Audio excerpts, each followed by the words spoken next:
From Cranston, Rhode Island, born and raised, haven't left. I'm 44 years old now. I was 35 at the time of the fire, living at home with my two sons, Alex and Nick. I was dating someone that I had met through a dating website.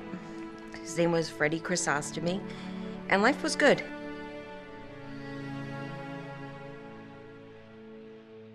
Fred was a great guy. He taught me pretty much everything about like sports and like how to pretty much be a man and be respectful. Rock has been my very big love for a very long time. Started with the Rolling Stones. Just a passion for it. While I was in my marriage, kind of went to the wayside for a little bit. He wasn't into that kind of music, but then met Fred and jumped right back on the bandwagon.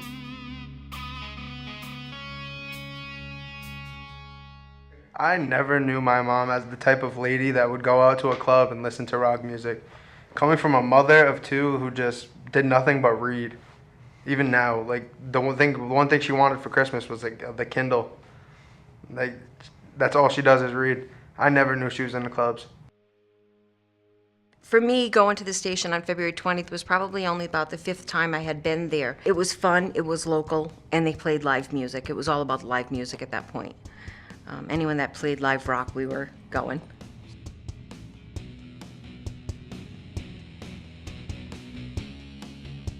Once they said Great White was going to be taking the stage, it truly was body to body, shoulder to shoulder. You couldn't turn around, you couldn't twist around. There were a lot of people. Great White came out, Jack Russell said a few words, trying to get the crowd going, and they started into the song Desert Moon, and all of a sudden the pyrotechnics went up.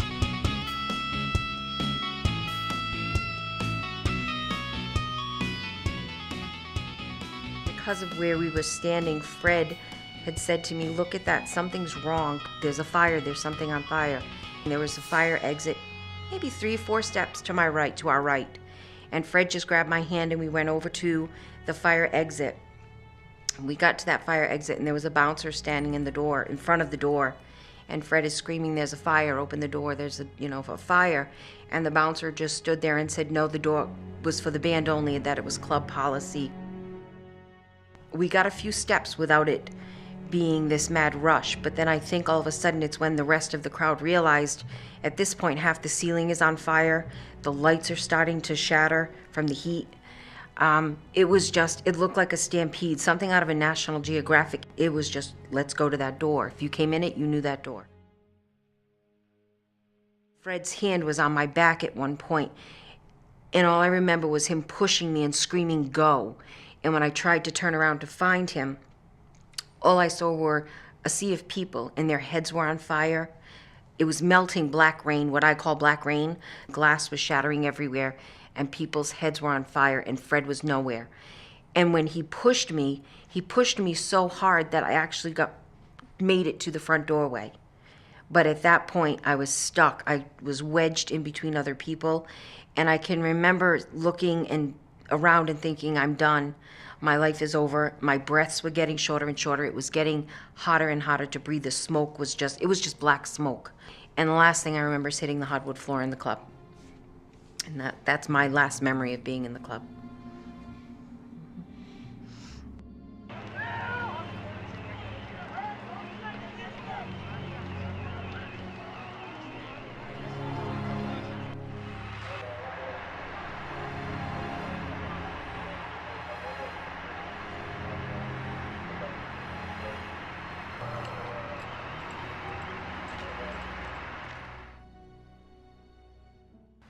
I was about 6 years old when the fire happened. My grandma got a call and she told me and my brother.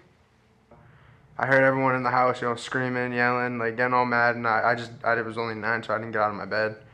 And my grandmother told me that she didn't feel good, so she was going to the hospital. But I knew they were lying. It wasn't until the next morning that they actually had told me.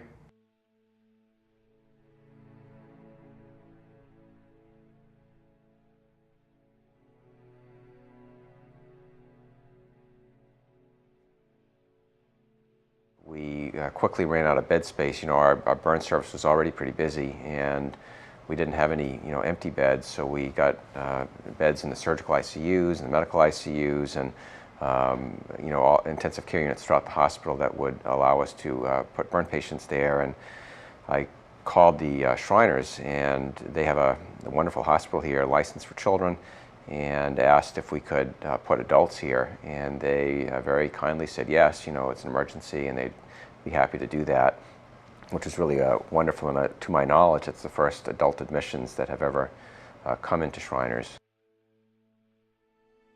I met Gina on the day or the morning after the fire. I met her. She didn't actually meet me until a few years later.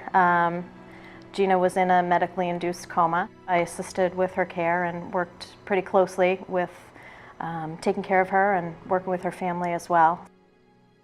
Gina's injuries were quite extensive. She did have third and fourth degree burns, which burns down through the skin to bone and fat as well. Some of the most extensive burns that I've seen in my 10 years here. Burn patients die for 3 reasons. During the first 24 hours, they die of burn shock. They lose a lot of fluid through their wounds, and their blood pressure goes lower and lower. The next reason burn patients will die is from infection. Their wounds get infected. There's a lot of dead skin and fat and muscle in their wounds. And then the third reason patients will die is from respiratory failure. If they've inhaled a lot of bad smoke, and they basically can slough the lining of their lungs, and their lungs no longer will give them enough oxygen. And so respiratory support's an important component of taking care of patients like Gina with a smoke inhalation injury. So those 3 things sort of happen all together. I woke up 11 weeks later from a medically induced coma. I remember asking where Fred was, and I just, at that point, was rational enough to say, okay, if I'm alive but injured, maybe he is too. And she said to me, well, he's not here. Fred's not here.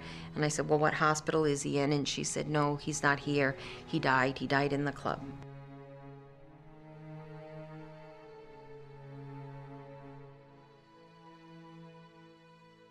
We follow these patients from the day they're brought in till the day they're brought out.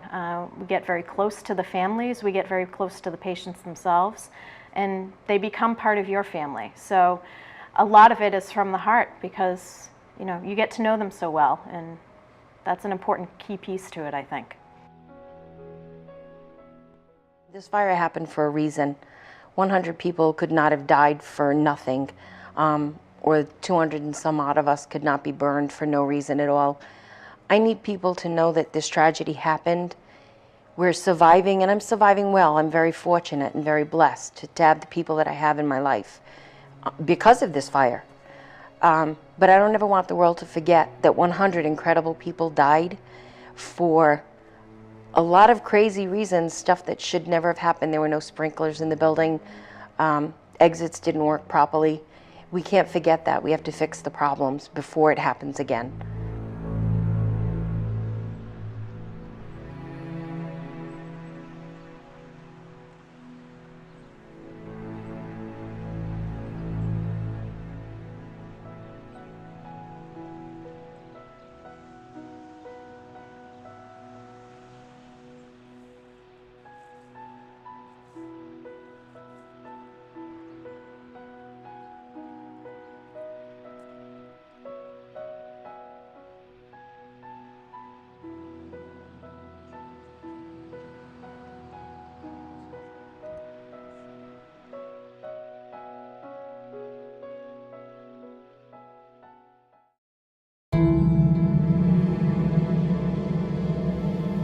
Smoke.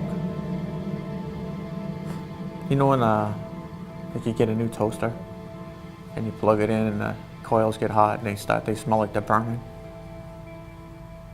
That kind of stuff bothers me now.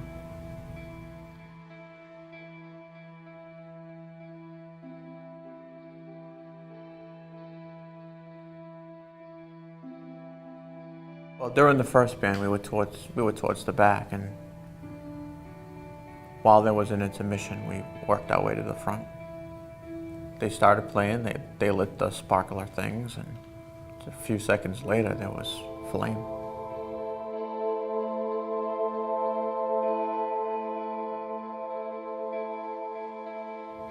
Grabbed my friend and we started taking off to get out, but because we were so far forward, By the time we got halfway out of the building, everyone else realized it at the same time too, so that's where the bottleneck came into play. Some folks in front of me fell down, and so with the push, everyone else started to fall down too. So I fell, my friend fell. I remember it going black, and all the cries and calls for help and the screaming. And then a little less and a little less until it was pretty much just me.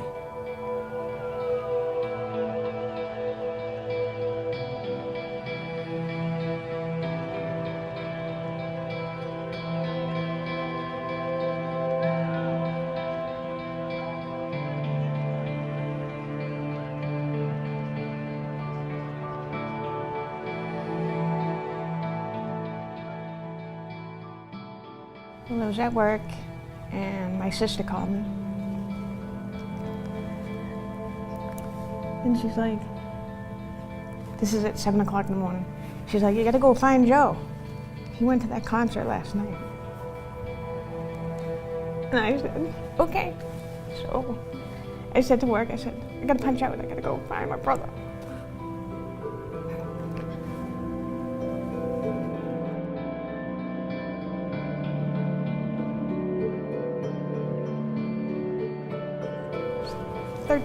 Long, grueling hours went by. We got a phone call. They said we have a John Doe at the hospital. I called my sister because she was the closest to Mass General.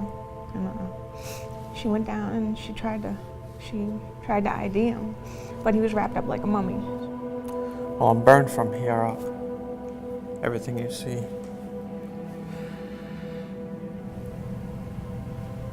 Because there were so many things that were just wrong. Not enough exits. No way to put out the flames. Those things just shouldn't be like that.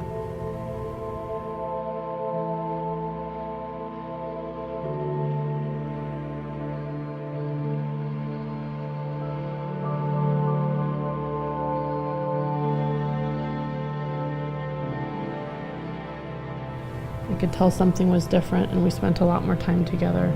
I was by his side the entire time.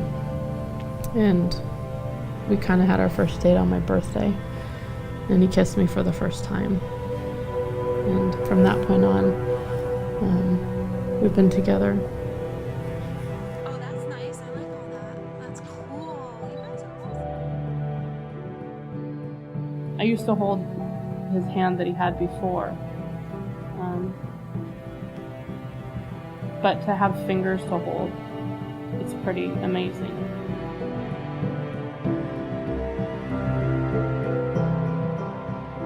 Since I haven't used the left hand in almost 10 years, that part of my brain has been sleeping also. So it's been a lot of trying to get the two to work in sync. He trained for a year. We were at the gym 6 days a week training for this.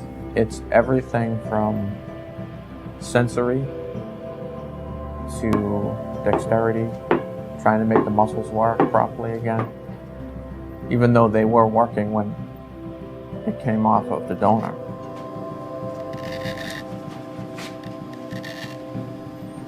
It'll be really awesome the day when I reach over and hold his hand and he says, I can feel you. That'll be cool. Basically just wishing that it didn't happen and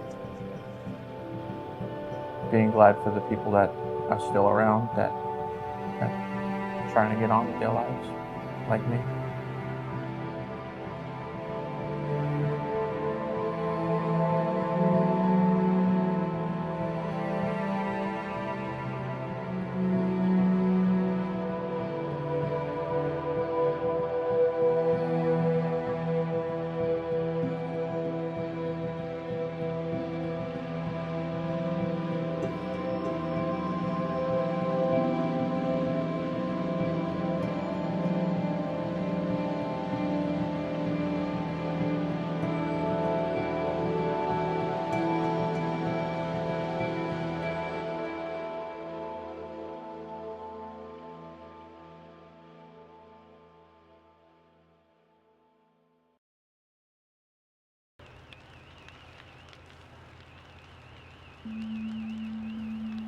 Chaos. A lot of commotion. I remember right where I was when you started hearing this commotion on the radio. Well, it's supposed to find out how many more rescues we get. At least a couple hundred people to be able to at least another 100 inside. You could tell that whatever this guy was seeing, when you heard it on the radio, you knew it was bad. We are fully engulfed building. We have people on fire inside. Fire apparatus is on scene. I've always said, being a firefighter was the greatest job in the world. It's just sometimes you wish you weren't working. My issues and my evils from that night are my own. Somehow, for me, it was very quiet. We were relegated to taking our stretcher and going and standing at the front door of the station nightclub and waiting for the next victim.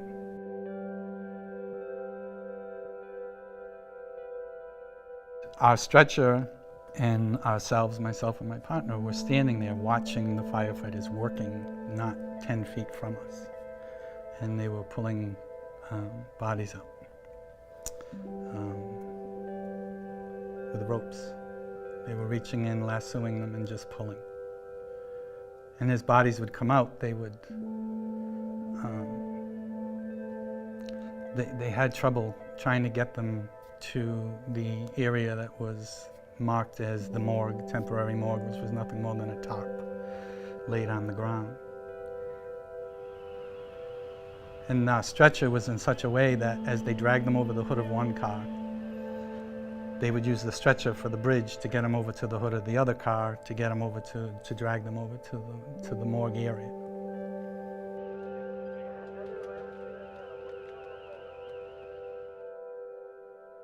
The rule is pulseless and breathless in a mass casualty are not viable.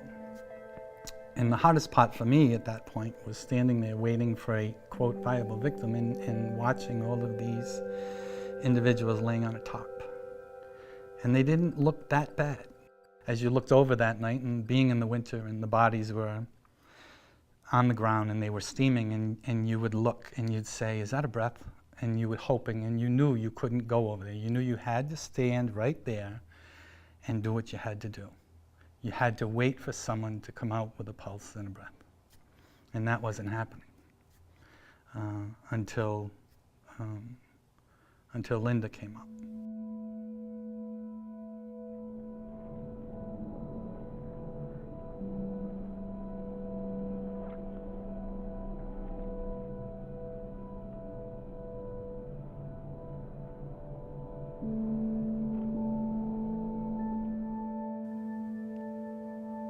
And the young guy just stopped in this look in his eyes and he said, it moved. And I looked and I said back, no, it didn't. And it was the first time I had referred to anyone as an it, but you couldn't tell. You know, you could see it was obviously a person, but the injuries were such that you couldn't decipher male from female. And then they were arguing that it hadn't moved. And then she just reared her head and made this sound, trying to tell us that, you know, that she was alive. And I was like, oh God.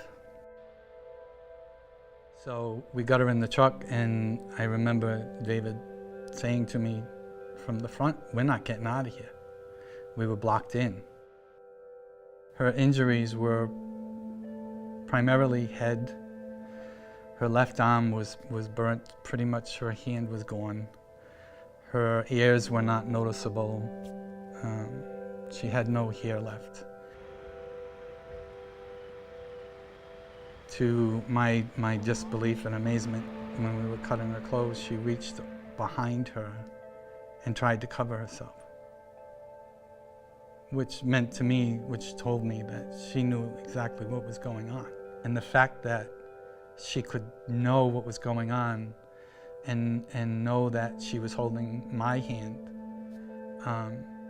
was I couldn't comprehend, because I couldn't imagine, and I hate to say this, but I couldn't imagine the brain surviving that kind of heat in the skull.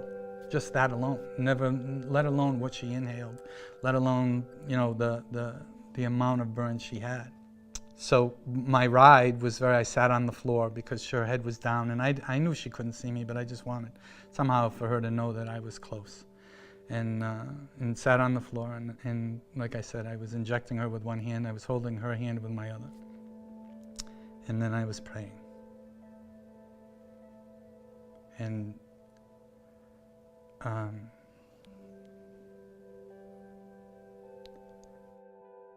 was praying that someone wasn't going to make it. I remember that feeling of just looking at the totality of this young woman's injuries and the fact that modern medicine is where it's at. The potential of her surviving this was greater than I had wanted it to be. And I know that sounds terrible, but she needed to be comfortable. We needed to be there. You know, she needed to be out of there 10 or 15 minutes sooner. Or we needed to be there 5 minutes later. And I'd never prayed like that before. And it's a hard thing to swallow, even to this day, to imagine dedicating my career to helping people and praying sitting on the floor praying that someone would go. It's not something that you usually do.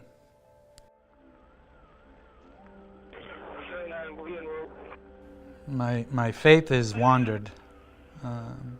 I have a hard time now thinking of God in heaven.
Been living with scars since I was 4 years old, 27 years.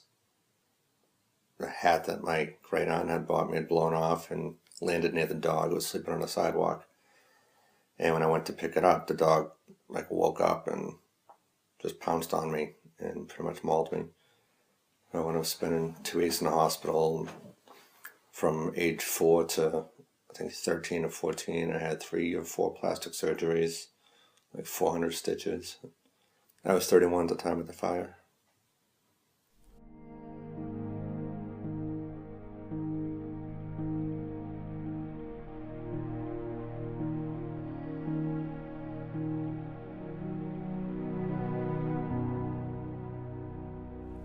Robert Feeney from Plymouth, Massachusetts.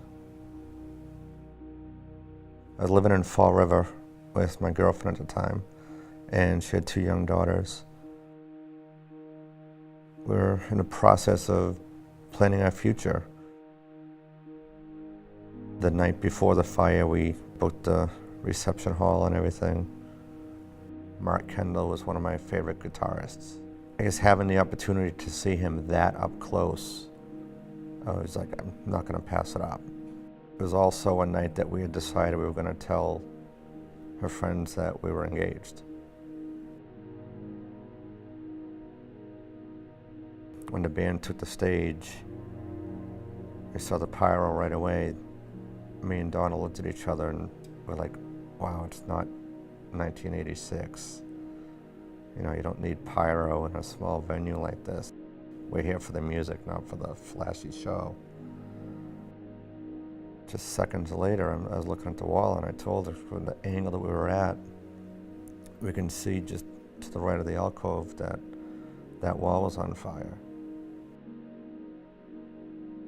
I expected it to go out by either sprinklers or a fire extinguisher. So we started headed towards the exit next to the stage and saw the band was jumping off, and then one of the bouncers grabbed Donna by the shoulders and held her back into me and told her that it was for the band only and that we had to wait to get out the front door. We probably walked about 6 steps when the flashover occurred, and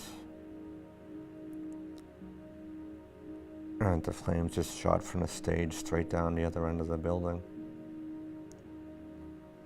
The last thing that I had said to her was, I'm going to count to 3 and I'm going to get you through the crowd.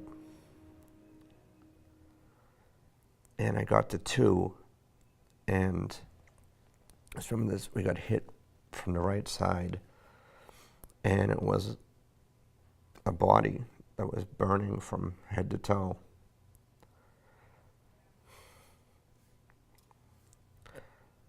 And fell on top of me. She fell forward. And I don't know who it was. I just knew this person was keeping us from getting out, and I just did everything I could to push the body off of me. And so I just crawled to her and started pulling on her sneakers, trying to get her to move. And she wasn't moving, she wasn't responding. I couldn't pray to die fast enough. It was as silent as can be. There's no more screamings, no fire alarms. There was just crackling of wood. I crawled to where I thought the nearest wall was, and I found that and just ran my hand up as high as I could reach and just followed it until I found an opening, and I just leaped up and dove through it. Kathy made it out. Donna, Mary, and Pam didn't.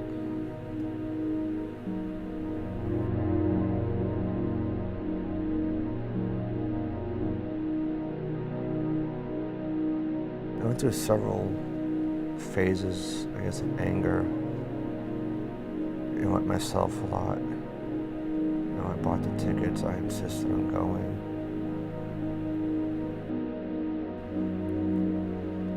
I could say I probably went a good 9 months where I didn't have a sober day. I went to a father-daughter dance with Donna's younger daughter. I think seeing the picture of us and seeing how I looked, I think I didn't even recognize myself. And most of that was from the drinking. And the look on her face of having me there, it pretty much sunk in that there's still a lot more that I have to be around for.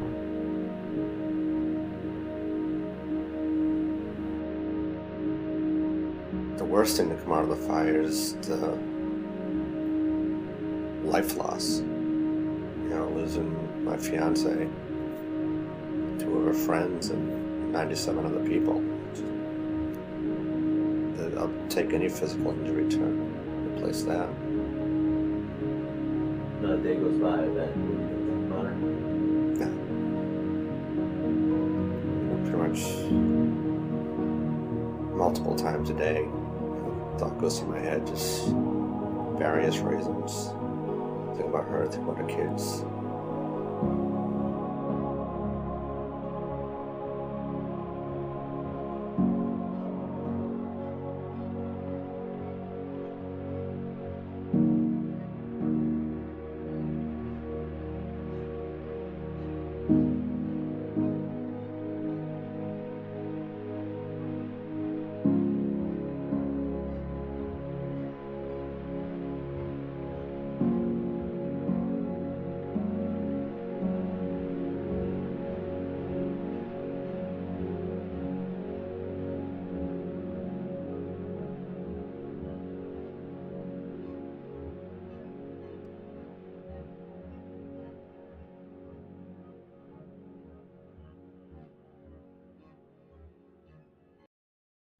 my daughter, I just figured that that's what Mommy's arms look like. And when she was little, it took me a while to figure out why she was doing it. She would take a pen and she would start to draw on her arms.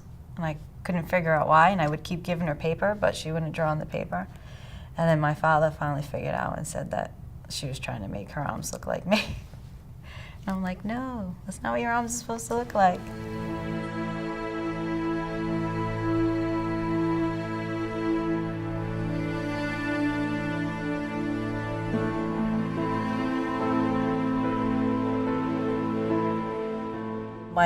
My grandfather died 2 days before the station fire, and I was originally going to go out and get something to wear to his wake and funeral because I just had a baby, so I didn't have anything. And I was going to go with my best friend when I called her.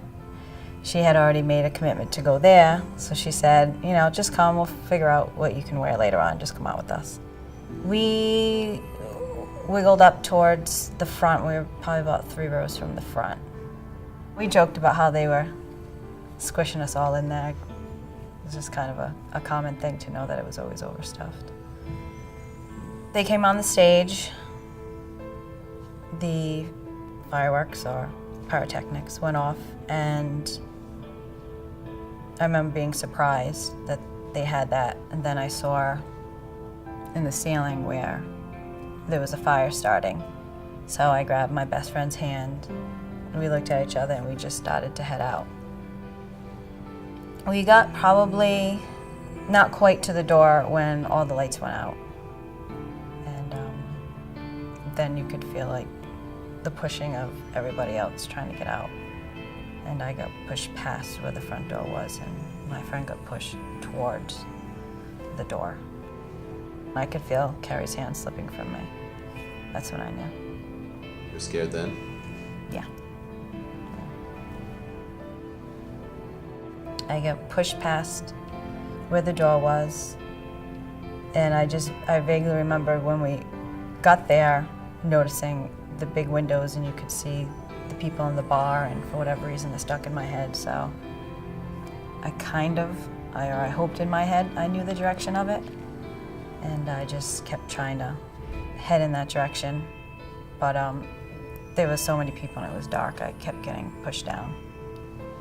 I could feel a weird tingling, painful sensation in my arms, and I'm sure it hurt more than my mind registered it. I was just focusing on every time I fell down to try and get back up, try not to breathe too much, and to keep heading in the direction that I hoped the windows were. I had fallen down, and strangely enough, I was actually gonna just stay there because it was just too much, but I knew everybody would be mad at me. And my dad would be mad, and everyone would expect that I would have fought to the bitter end, so I rallied and I used the wall to kind of get back up. The window was already broken when I got there, so I know people had to have gone up before. I don't think many people probably got out after me. And I just kind of wandered over to a big snow mound, which was right under the station fire sign that's near the road, and I just put my skin back on and started putting snow on me. And then eventually I got kind of corralled into Cohasset Inn, and Carrie's family was there, and they had Carrie, but she was like on the other side of the wall. So they kind of correspond between the two of us. One would stay with me, her sister would stay with me, her mom would stay with her, and then they'd kind of switch. Got me in the rescue, and they brought me to Rhode Island Hospital. I had inhaled so much smoke it damaged my lungs, so they put me in a medical-induced coma for 6 days. Mara Jade was 2.5 months the night of the fire, so the only thing that was sad was when I got home. I couldn't hold her really for any length of time. They'd have to kind of prop her up with pillows, so I couldn't really feed her, I couldn't change her. I was a little nervous that I wouldn't, bond. We wouldn't have that bond, but nope, we have the bond. So that was a little sad, but We did good.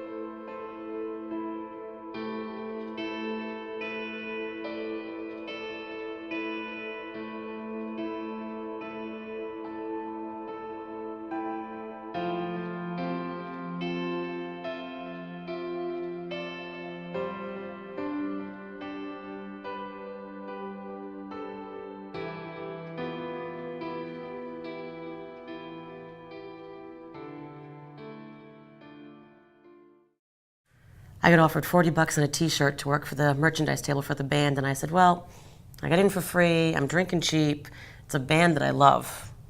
A lot of my friends are gonna be here. What the heck, I'll just stay.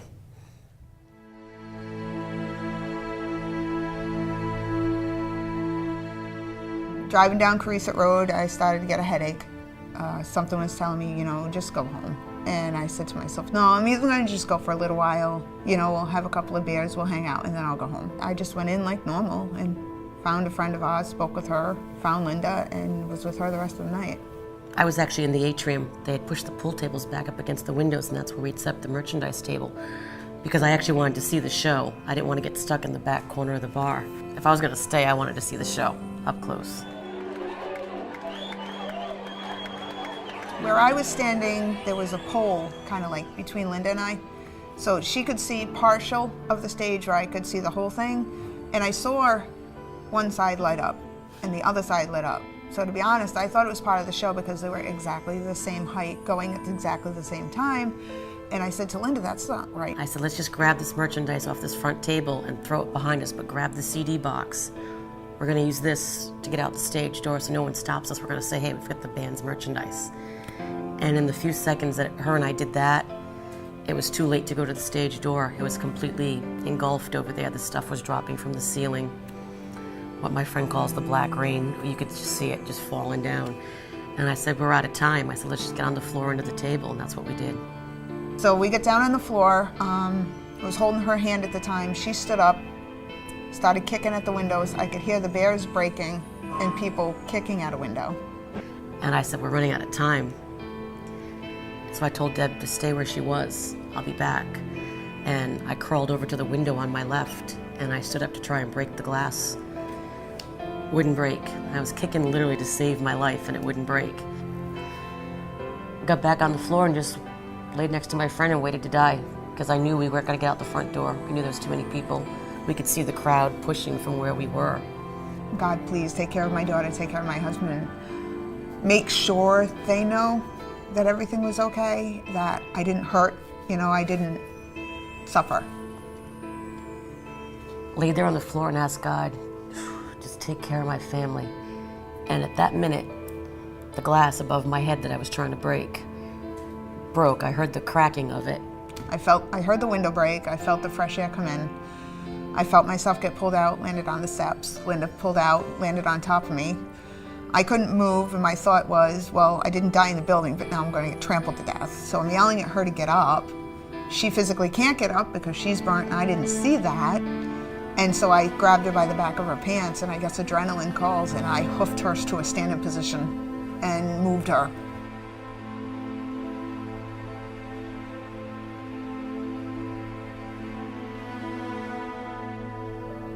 Kind of stood in shock in the parking lot at the craziness out there, because inside, except for the bottles exploding and the roar like the fire, it was kind of almost quiet inside.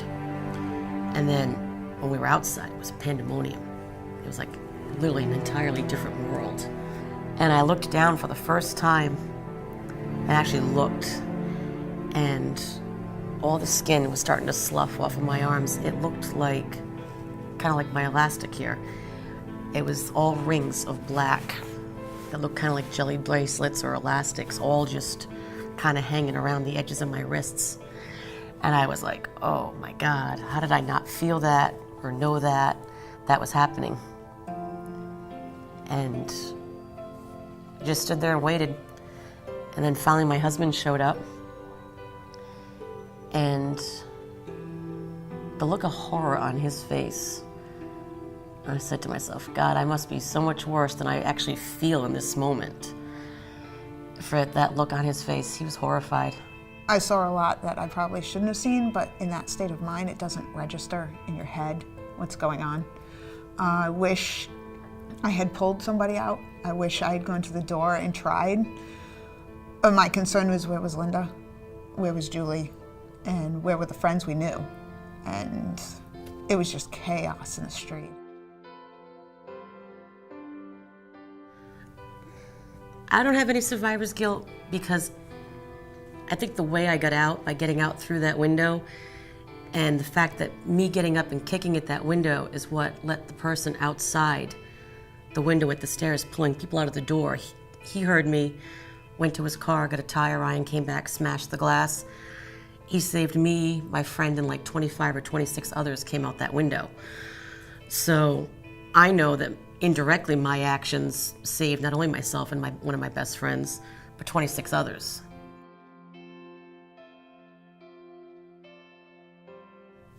If there'd been sprinklers, it wouldn't have happened that way.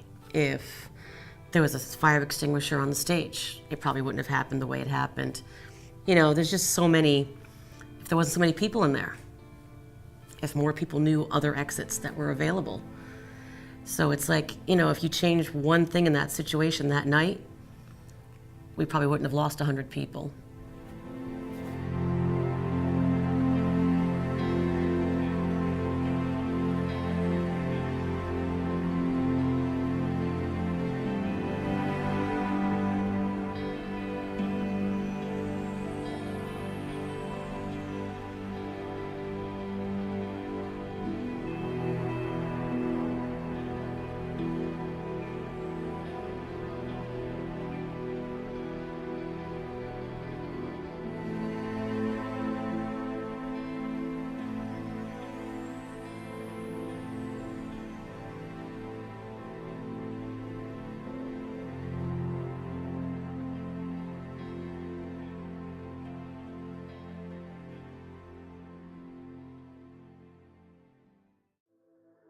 Early in the morning after the event of the station nightclub fire, my technicians had actually recreated from news video the stage setting here in this fire test facility.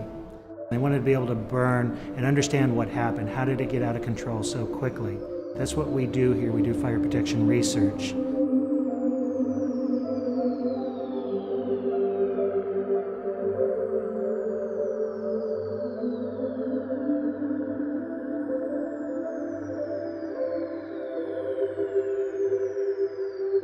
They found very quickly that the foam walls created a superheated gas and caused a flashover event in this facility under 1 minute.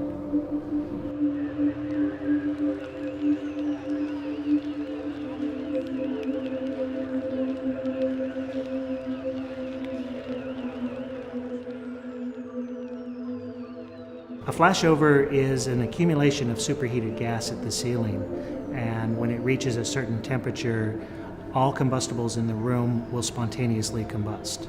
The combustibles in the nightclub would be the furnishings, the wall coverings, the flooring material, and unfortunately, even the people.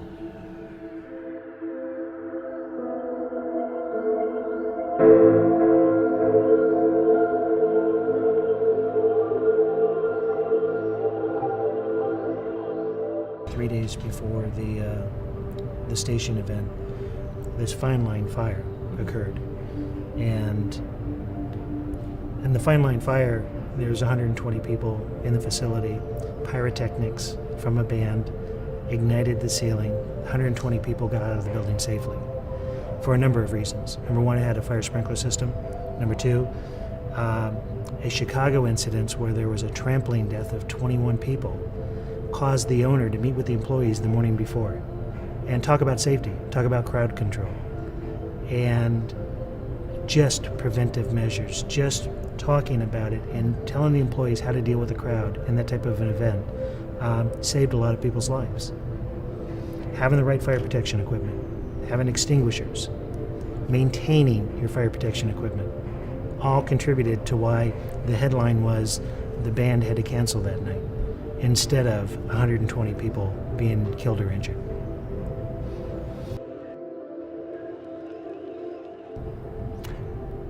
I'm aware that the Station nightclub fire did not have automatic sprinklers. It's disappointing because the building construction, the surface finish, the foam that was used in the band area should never have been there. The pyrotechnics should not have been used unless it was permitted and approved by the authority having jurisdiction. It was not, but it was still used. So you had a couple of events that occurred that combined to create a catastrophic event. Even with that, having proper crowd control, having proper exiting, having a plan is important. Practice that plan. Know what it is. Practice it with your employees. Go through the routine. It has to be second nature to them. It can't be a surprise.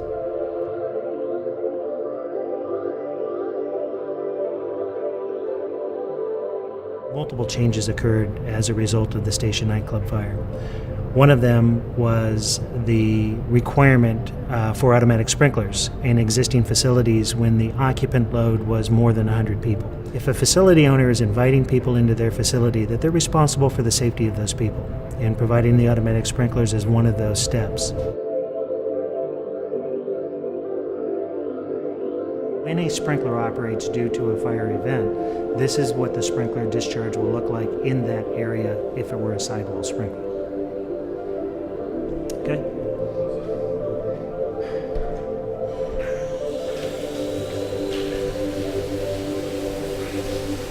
So if the ceiling temperature in the area of a sprinkler gets to 155 degrees, a sprinkler will activate. It will cool the temperature of the air, preventing flashover, and it will discharge water to prevent what's burning from continuing to burn and control it until the fire department gets there to clean up the fire.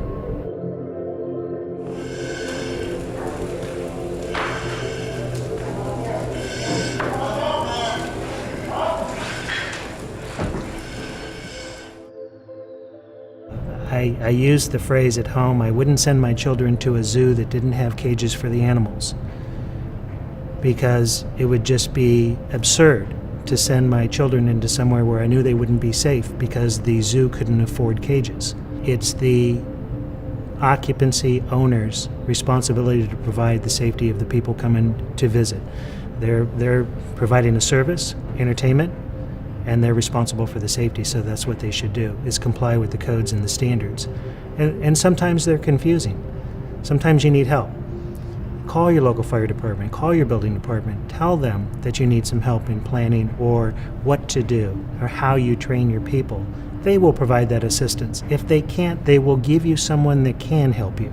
And it's important that the services are out there for people to get the information to do it right.